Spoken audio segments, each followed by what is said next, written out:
इस वक्त बड़ी खबर के साथ खबर आ रही है, एक जबरदस्त हादसे से जुड़ी हुई। गाजीपुर में यह हादसा हुआ है जहां पर 4 लोगों की जान चली गई है। ये चारों मृतक बिहार के बताए जा रहे हैं, जबकि इस हादसे में एक शख्स घायल भी हुआ है।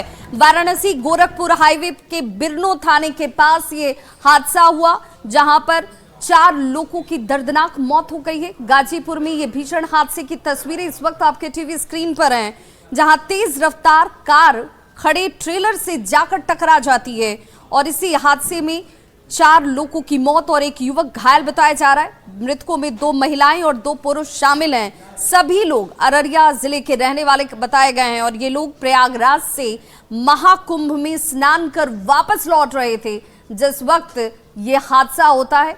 खड़े ट्रेलर से जाकर कार की टक्कर होती है। 4 लोगों की घटना स्थल पर ही मौत हो गई। मैं doctor Mithilesh Yadav, working as a EMO. Sir, emergency में 3 डेड बॉडी और एक घायल व्यक्ति आया था, क्या था पूरा मामला क्या? सर, जैसा कि बताया जा रहा है कि बिरनो थाना के पास ये एक्सीडेंट हुआ है और ये लोग रहने वाले अररिया जिला बिहार के रहने वाले हैं, जिसमें 3 डेड बॉडी है और एक जो है ग्रीवियस इंजरी के साथ यहाँ पे भर्ती हुए हैं। जो जिनका इंजरी है, जो जिनको भर्ती किया गया है वो विपिन शाह करके हैं, जिनकी उम्र 35 साल लगभग है। और जो डेड बॉडी है उसमें एक सलाउद्दीन है। और अगली खबर भी हादसे से जुड़ी हुई ही सामने आ रही है। नालंदा से ये खबर है, जहां पर एक बस खाई में जाकर पलट गई। एक यात्री की मौत की खबर आ रही है, जबकि 25 लोग घायल बताए जा रहे हैं। तेज रफ्तार का ये कहर, जहां पर बस खाई में जाकर दुर्घटनाग्रस्त हुई है। एक यात्री की मौत हो चुकी है, 25 लोग घायल हैं। चिकसौरा इलाके की ये घटना, तस्वीरें आपके सामने। और देखिए किस तरीके से ये बस जो है वो पलट गई। चारों तरफ लोगों की हुजूम आपको नजर आ रही होगी। जिन लोगों ने सबसे पहले फंसे हुए लोगों को बाहर निकाला, स्थानीय अस्पताल तक इन्हें पहुंचाया गया इलाज के लिए। संवाददाता अभिषेक हमारे साथ इस वक्त ज्यादा जानकारी के साथ जुड़ गए। अभिषेक, हादसे की वजह क्या बताई जा रही है? जी, बता दो कि ये पूरा मामला चिकसौरा थाना क्षेत्र के चिकसौरा थाना के पास की है। जैसे ही बस जो है कि मोड़ पमेड़ी मोड़ से खुली है, वैसा ही जो है अनियंत्रित होकर खाई में पलट गई। हालांकि इस घटना में जो है एक व्यक्ति की मौत होने की सूचना है। बताया जा रहा है कि ये पटना जिला का रहने वाला है मृतक, लेकिन फिलहाल जो है जो लगभग 20 लोगों से अधिक लोग जो घायल हुए हैं उन्हें हिलसा अस्पताल में भर्ती कराया गया है। फिलहाल घटनास्थल की जानकारी मिलते ही जो है स्थानीय पुलिस और जो अधिकारी है घटनास्थल के लिए रवाना हुए हैं। फिलहाल जो है वहाँ जो स्थानीय लोग हैं वो सभी घायलों को बाहर निकाल कर जो है इलाज के लिए अस्पताल भेज रहे हैं। जी, बहुत बहुत शुक्रिया अभिषेक इस तमाम जानकारी के लिए। तस्वीरें आपके सामने हैं, जहां रफ्तार की वजह से ये बस हादसे का शिकार हुई और ये खाई में जाकर गिरती है। हालांकि 25 लोगों के घायल होने की खबर सामने आ रही है, जिन्हें स्थानीय अस्पताल में इलाज के लिए भर्ती कराया गया। एक शख्स की मौत हुई है, जिसकी मौत हुई है पटना का वो रहने वाला बताया जा रहा है।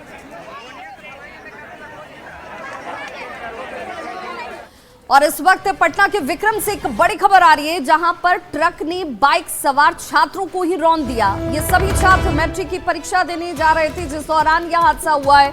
एक छात्र की मौत हुई है, 3 छात्र घायल बताए जा रहे हैं। इन सभी को बेहतर इलाज के लिए पटना के एम्स में भर्ती कराया गया है। कनपा पुल के पास ये जबरदस्त हादसा हुआ। तस्वीर देखिए किस तरीके से तत्परता दिखाते हुए पहले घायल छात्रों को पहुंचाया गया अस्पताल, ताकि इलाज वक्त पर मिल सके। मैट्रिक के छात्र विक्रम से घर लौट रहे थे और आरोपी ट्रक ड्राइवर और खलासी को फिलहाल गिरफ्तार कर लिया गया है।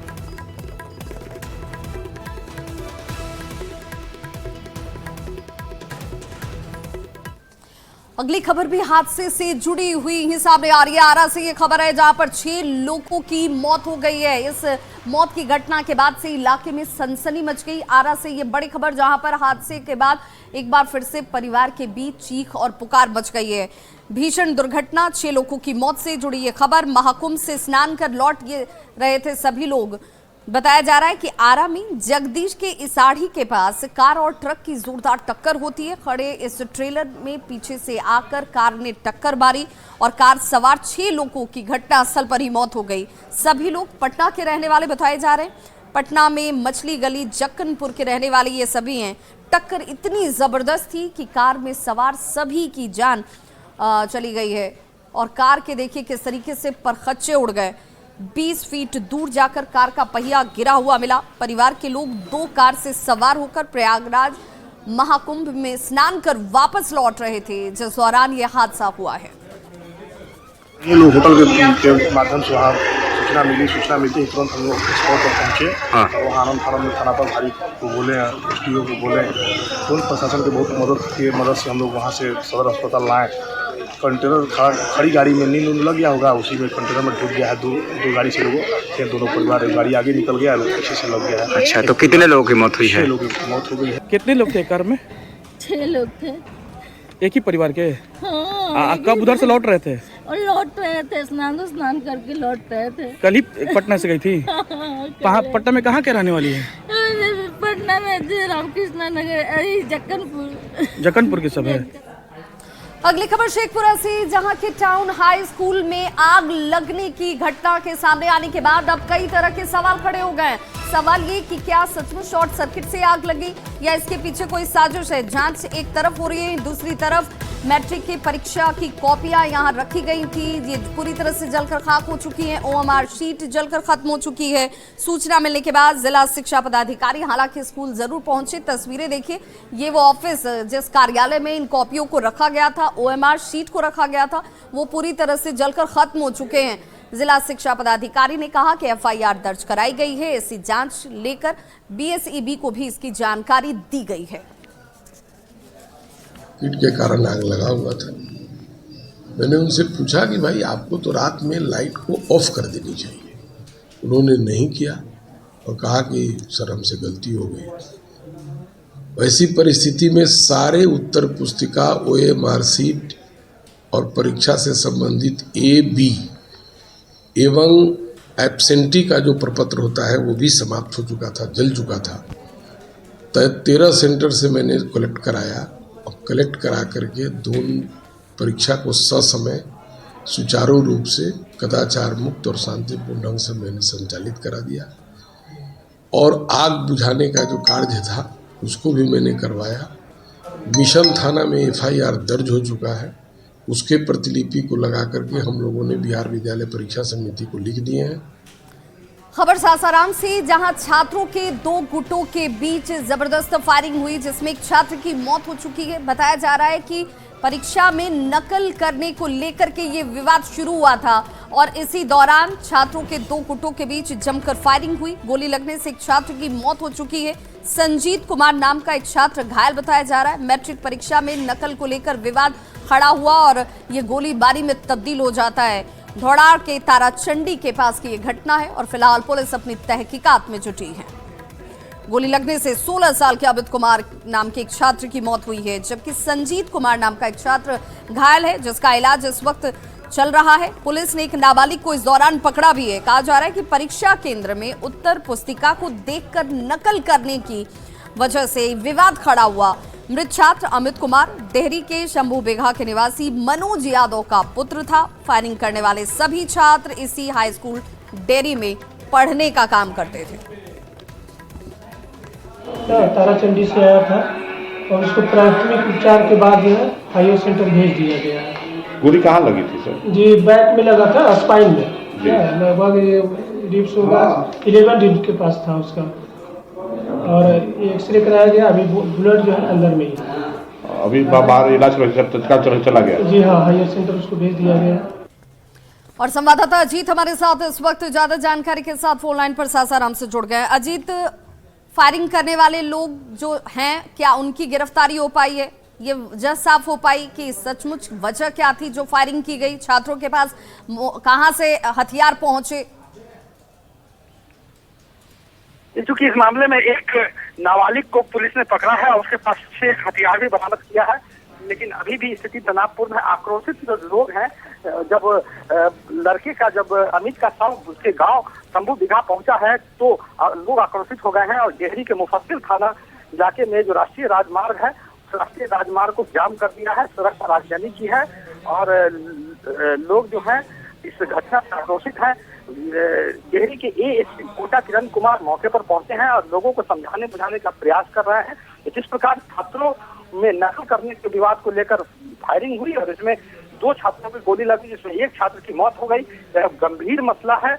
और इसके बाद जो है जैसे ही पोस्टमार्टम के बाद बॉडी गांव में पहुंची है, उसके बाद हंगामा शुरू हो गया है। सड़कों पर जो है लोग उतरे हैं और पुलिस जो है फिलहाल का कहना है कि एक विधि विरुद्ध बालक जो नाबालिग है उसे निरुद्ध किया गया है, उसे पकड़ा गया है और आगे की कार्रवाई जारी है। जी, कितने लोगों के शामिल होने की खबर सामने आ रही है जीत, क्योंकि पुलिस की तहकीकात क्या कहती है इस पूरे घटना को लेकर? चूंकि झौझार थाना क्षेत्र का मामला है, वहाँ के जो थानाध्यक्ष है मनोज कुमार, उनसे अभी हमारी बात हुई है। तो ये उनका कहना है कि लगभग 2 पक्ष में जो झड़प हुई, सुबह में ऑटो से बच्चे जो जा रहे थे ऑटो से बच्चे जब जा रहे थे उसी दौरान जो है घात लगा के दूसरे पक्ष वहाँ मौजूद थे और पहले तो हाथापाई हुई, मारपीट हुई।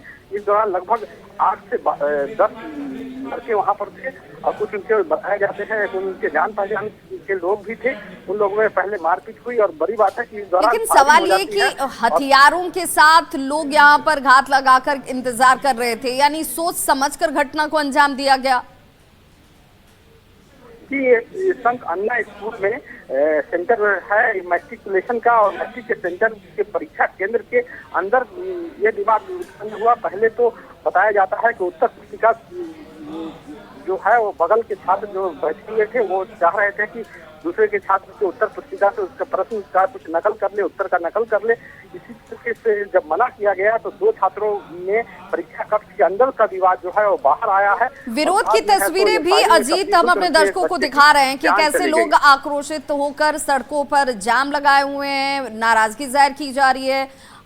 यहाँ पर पुलिस की भारी संख्या में मौजूदगी भी दिखती है। लोगों की मांग क्या है, लोग क्या कह रहे हैं? जी, जो परिजन हैं वो लोग काफी आक्रोशित हैं और कह रहे हैं कि मामले में जो अन्य जो लोग इसमें इन्वॉल्व हैं, अन्य छात्र जो इसमें शामिल हैं, उन लोगों की भी तत्काल गिरफ्तारी होनी चाहिए और पूरे मामले की जांच होनी चाहिए। और जो ग्रामीण है वो चाहते हैं कि कुछ मुआवजा भी मिले, क्योंकि ये बच्चा काफी होनहार था और पढ़ाई लिखाई के दौरान भी इसका अच्छा प्रदर्शन था। और जिस तरह से परिजनों को क्या इसके पीछे कोई और वजह दिख रही है अजीत? और मौत हो गई जिससे लोग आक्रोशित हैं और चाह रहे हैं कि इसमें मुकम्मल कार्रवाई होगी। अजीत, क्या परिजनों को इसके पीछे कोई और भी वजह दिख रही है कि जानबूझकर इस घटना को अंजाम दिया गया? क्या ये सिर्फ नकल को लेकर के ही मामला नहीं था, कोई और वजह भी इसके पीछे हो सकती है? इस तरह का अभी तक कोई मामला नहीं आया, क्योंकि सारे बच्चे जो हैं वो नाबालिग हैं, जो मृतक हैं या फिर जो घायल हैं या फिर जो आरोपी हैं वो सभी नाबालिग हैं। और सब आप समझ सकते हैं कि जिस तरह से मैट्रिक के 10वीं कक्षा के लोग छात्र हैं और इन लोगों के बीच विवाद होता है और उसमें बंदूक निकल जाती है, फायरिंग होता है, ये बड़ा सवाल है। लेकिन परिजन का कहना है कि ये जो पूरा विवाद है परीक्षा कक्ष के अंदर से नकल करने को लेकर हुआ और फिर वो सड़कों पर आया और वारदात हो गई। तो परिजन नाबालिगों के पास हथियार पहुंच जाता है, नाबालिग हथियार का इस्तेमाल कर देते हैं, किसी की जान ले ली जाती है, ये भी अपने आप में एक चिंता का विषय है। ये बड़ी बात है, चिंता का विषय है और प्रमुख चिन्ह है। किस प्रकार जो छोटे छोटे बच्चे भी हैं वो उन तक हथियार की पहुंच आखिर कैसे हो रही है? आखिर बच्चों की झगड़े में, बच्चों के विवाद में हथियार कहाँ से आ गए और हथियार चल भी गया। और जहाँ तक हमारी जानकारी है कि इसमें एक नाबालिग को पकड़ा गया है और उसके पास से जो वारदात में प्रयुक्त किया गया हथियार है वो जो है बरामद कर लिया गया है। घायल छात्र की स्थिति को लेकर कोई जानकारी सामने आ रही है? घायल छात्र का सासाराम के एक निजी अस्पताल में इलाज चल रहा है। उसके हाथ में गोली लगी है और उसकी स्थिति जो है वो सामान्य है और उसके प्राथमिक उपचार के बाद उसे फिलहाल छुट्टी दे दी गई है। जी, संजीव का नाम है, उसे छुट्टी दे दी गई है। उसके हाथ में गोली लगी है, बाल में बच गया है, लेकिन जो बच्चे की मौत हुई है जिस अमित कुमार की, उसके पीठ में गोली लगी। लोगों ने जो जाम लगाया हुआ है, सड़क जाम किया गया है, आगजनी की जा रही है, क्या अब वहां स्थिति सामान्य हो गई? ये तस्वीरें भी जरा हम अपने दर्शकों को अजीत दिखा दें, आप हमारे साथ बने रहिए। ये तस्वीर देख लीजिए किस तरीके से सड़कों पर विरोध अब किया जा रहा है। मांग की जा रही है कि जिनकी तरफ से फायरिंग की गई उन लोगों की गिरफ्तारी होनी चाहिए। एक शख्स को, हालांकि एक छात्र इस वक्त पुलिस की गिरफ्त में है, लेकिन अन्य लोग जो इस मामले में शामिल हैं उनकी गिरफ्तारी की मांग पर इस वक्त परिजन और ग्रामीण जो हैं वो अड़े हुए हैं। सड़क जाम कर दिया गया है, टायर जलाकर विरोध को जाहिर किया जा रहा है। अजीत, सवाल ये कि यातायात पर इसका असर पड़ रहा होगा, लोगों की नाराजगी एक तरफ, दूसरी तरफ राहगीरों की परेशानी। क्या इस वक्त इस जाम को हटाया गया है? लोग क्या माने हैं? पुलिस के समझाने के बाद स्थिति कैसी है? क्योंकि ये राष्ट्रीय राजमार्ग है और ये राजमार्ग जो है काफी व्यस्तम राजमार्गों में गिना जाता है और अभी फिलहाल महाकुंभ चल रहा है प्रयागराज में। और तो ऐसे में जितनी भी गाड़ियां जो कलकत्ता की तरफ से आ रही है, झारखंड की तरफ से आ रही है, वो तमाम गाड़ियां इधर से ही होकर प्रयागराज जा रही है। पहले से ही इस सड़क पर लोड है और जाम लगती रही है। ऐसे में ये इस घटना के बाद और भी लंबी कतार लग गई है और ये कतार जो है देहरी से लेकर औरंगाबाद तक जाम की स्थिति है। जगह जगह लोगों को पता चल रहा है तो अपनी गाड़ियों को पार्क करके रुके हुए हैं कि ये जाम की समस्या खत्म हो, उसके बाद आगे बढ़े। तो बहुत बहुत शुक्रिया अजीत इस तमाम जानकारी के लिए। फिलहाल ये तस्वीरें आपके सामने जहां पर जाम की स्थिति है और इन्हें हटाने के लिए, सामान्य रूप से सुचारू रूप से यातायात को बहाल करने के लिए पुलिस फिलहाल ग्रामीणों से बातचीत करती हुई परिजनों को समझाने का प्रयास किया जा रहा है। अगली खबर भी सासाराम से ही, जहां पर 17 साल की स्नेहा कुशवाहा की संदिग्ध परिस्थिति में हॉस्टल में मौत को लेकर के जहां एक तरफ कई सवाल खड़े हो रहे हैं, वहीं दूसरी तरफ परिजनों से मुलाकात करने के लिए नेताओं के पहुंचने का सिलसिला शुरू हो चुका है। इस वक्त तस्वीरें हम आपको दिखा रहे हैं जहां पर देखिए परिवार वालों से मंत्री जयंत राज मुलाकात करते हुए आपको दिख रहे होंगे। भवन निर्माण मंत्री हैं ये। साथ ही साथ जेडीयू के प्रदेश अध्यक्ष उमेश कुशवाहा पहुंचे और तकिया मोहल्ले में पहुंचकर स्नेहा सिंह कुशवाहा के परिजनों से मुलाकात की गई है। 17 साल की स्नेहा की वाराणसी के गर्ल्स हॉस्टल में संदिग्ध परिस्थितियों में मौत हो गई थी। जेडीयू के प्रदेश अध्यक्ष और मंत्री जयंत राज ने कहा कि इस मामले में जो भी दोषी होंगे उनके ऊपर सख्त कार्रवाई की जाएगी, उनके ऊपर कानूनी कार्रवाई जरूर सुनिश्चित की जाएगी। 1 फरवरी को वाराणसी के गर्ल्स हॉस्टल में रहकर पढ़ाई करने वाली 17 साल की स्नेहा कुशवाहा की मौत हुई, वो भी संदिग्ध परिस्थितियों में। और इसीलिए परिजनों को आशंका और अंदेशा कई तरह के हैं, जिसे लेकर वो चाहते हैं कि जो लोग इसमें शामिल हैं, जिन पर परिजनों को आशंका है, उस दृष्टिकोण से जांच होनी चाहिए। परिजन इसे हत्या का मामला बता रहे हैं। परिवार से शोक संवेदना व्यक्त करने के लिए आए हैं और जो ये घटना का अंजाम दिया है, ये जिस तरह इनके परिजन से मिलकर, इनके पिताजी से मिलकर, स्नेहा के पिताजी से मिलकर जो हमको जानकारी इन्होंने दिया, तो ये बिल्कुल ये हत्या का केस है। तो हम लोग इसको अभी तो जो प्रशासन के द्वारा जो मालूम हुआ है कि SIT गठन हो गया है, तो हम लोग इसको उच्च स्तरीय जाँच कराएंगे और जो भी दोषी होगा, चाहे कोई भी किसी का भी हाथ हो। देखिए, बहुत दुखद घटना है। पहले भी परिवार के सदस्यों से हमारी बात हुई थी और हम लोगों ने बिहार के उच्च स्तर पे DGP से के स्तर पे भी हम लोगों ने बात किया है और पूरी घटना की जांच हो रही है। कोई बचेगा नहीं, ये मैं आप लोगों को आश्वस्त करता हूँ। राज और उमेश कुशवाहा को आप सुन रहे थे, जिन्होंने कहा कि हत्या का ये पूरा मामला है और इसलिए जो दोषी होंगे उन्हें बख्शा नहीं जाएगा। न्यूज रूम लाइव में आज बस इतना ही। कल कुछ और खबरों के साथ एक बार फिर से होंगे।